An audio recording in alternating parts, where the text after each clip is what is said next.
কুণালের বিরুদ্ধে মারাত্মক হুঁশিয়ারি কলকাতা হাইকোর্টের বিচারপতির। প্রশ্ন উঠেছে, তাহলে কি আবার কুণাল ঘোষ আবার জেলে যাবেন? কুণালের ফের জেলে যাওয়ার সময়ের অপেক্ষা, যেমনটা মনে করছে রাজনৈতিক মহল। বন্ধুগণ, আপনারা সকলে জানেন কলকাতা হাইকোর্ট চত্বরে বিচারপতি বিশ্বজিৎ বসুকে নিয়ে যে অবমাননাকর অপ্রীতিকর মন্তব্য করেছেন এবং আইনজীবী বিকাশ রঞ্জন ভট্টাচার্যের উপর যে হামলা হয়েছে, সেই ঘটনায় অভিযুক্ত কুণাল ঘোষ এবং আরও যে দু একজন রয়েছে তাদের বিরুদ্ধে এবার কলকাতা হাইকোর্ট নোটিশ পাঠানোর নির্দেশ দিয়েছে। কলকাতা হাইকোর্টের বিশেষ বেঞ্চ এই নির্দেশ দিয়েছেন এবং প্রাথমিকভাবে এই ঘটনাকে অপরাধমূলক আদালত অবমাননা বলে মনে করছেন কলকাতা হাইকোর্টের বিচারপতি অরিজিৎ বন্দ্যোপাধ্যায়। তিনি পরিষ্কার জানিয়েছেন যে জবাবে সন্তুষ্ট না হলে কুণাল ঘোষ সহ অন্যান্যরা, অর্থাৎ অন্যান্য যে অভিযুক্ত রয়েছে তাদের বিরুদ্ধে আদালত অবমাননার রুল জারি করা হবে এবং তাতেই মনে করা হচ্ছে আরও বিপাকে কুণাল ঘোষ হতে পারে গ্রেপ্তার। তাহলে কি আবার কুণাল ঘোষের জেল হবে, যেমনটা মনে করছে অনেকেই।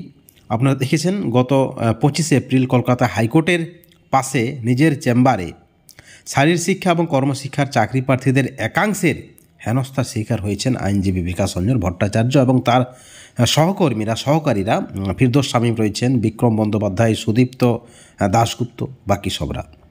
এবং যে অভিযোগ বিকাশ রঞ্জন ভট্টাচার্যের যে আইন ব্যবস্থা বলে কিছু নেই এবং বিক্ষোভের নামে আদালতের সামনে বিচারপতি বিশ্বজিৎ বসুর সম্পর্কেও কিন্তু অবমাননাকর মন্তব্য করা হয়েছে এবং এই মন্তব্য আদালতের বিরুদ্ধে, বিচারপতিদের বিরুদ্ধে, বিচার ব্যবস্থার বিরুদ্ধে, যেমনটা কিন্তু মনে করছেন বিশিষ্ট আইনজীবী বিকাশ রঞ্জন ভট্টাচার্য। বলা হয়েছে বিচারপতি বিশ্বজিৎ বসুর সঙ্গে আইনজীবীদের কোনো একটা আঁতাত রয়েছে বা থাকতে পারে, এই ধরনের ইঙ্গিত।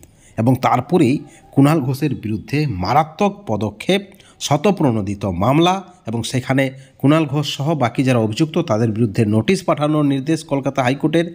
এবং বিচারপতি অরিজিৎ বন্দ্যোপাধ্যায় বলছেন যে জবাবি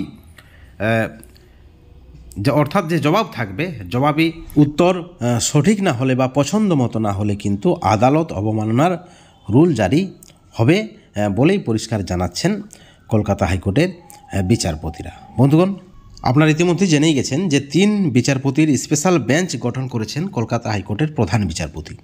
বেঞ্চে রয়েছেন বিচারপতি অরিজিৎ বন্দ্যোপাধ্যায়, বিচারপতি সব্যসাচী চট্টোপাধ্যায় এবং বিচারপতি রাজশ্রী ভরদ্বাজ।